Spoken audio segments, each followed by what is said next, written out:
Bibi, tulong na. Ba't mo ba ako inahatak? Basta sumunod ka na lang sa akin. Hindi ko pwede sabihin sa'yo, surprise nga, di ba? Sandali nga. Magkagalit tayo, di ba? So, bakit may surprise? Huwag ka nang tanong ng tanong. Ready ka na? Sige na. Ready na. Game. 1, 2, 3!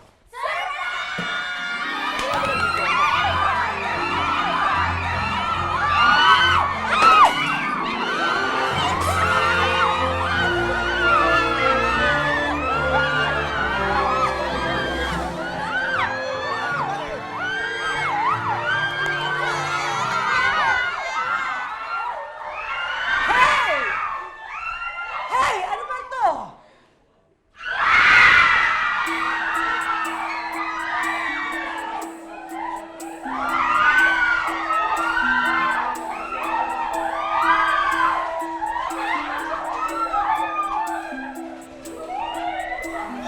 Gosh! Oh my gosh! At sino nagpapasok sa mga taong yun? Ha? Si Luna, tita. Siya ang may pakala ng lahat ng ito.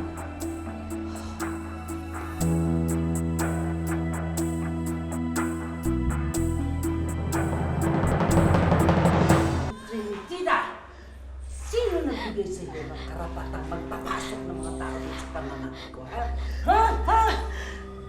Madam, pasensya na po kayo sa ginawa ng anak ko. Alam ko naman po na hindi niya sinasadya yung ginawa niya eh. Wala po siyang intensyong masama po doon.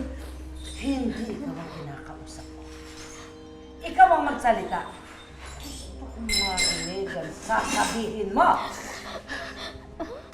Doña Consuelo, pasensya na po kayo. Gusto ko lang naman po surpresahin si Joaquin. Gusto ko lang po siya maging masaya. Stupida! Dahil sa ginawa mo yan, nalaman tuloy ng mga fans na nandito sa akin. Paano magkakaroon ng privacy and sharing mo? Paano magkakaroon ng privacy and sharing? Ha? At ito. Yung mga nabasag na yan. Aber, talingi ka? May pambayad ka ba? May pambayad ka ba? Tita. Tita. Pasensya na po kung may mga nabasag na gamit.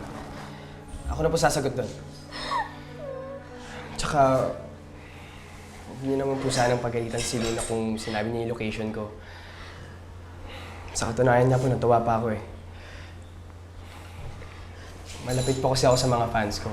Kaibigan po turing ko sa kanila. May isa nga po akong fan na naging malapit na malapit sa akin eh.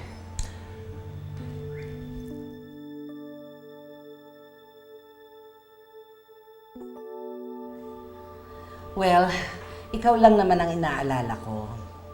Pero kung ganyang okay lang pala sa'yo bisitahin ka ng mga fans mo, well, then there's no problem with me. Thank you po, tita. Okay. Linisin nyo na yung mga yun. Linisin na yan. Opo, madam.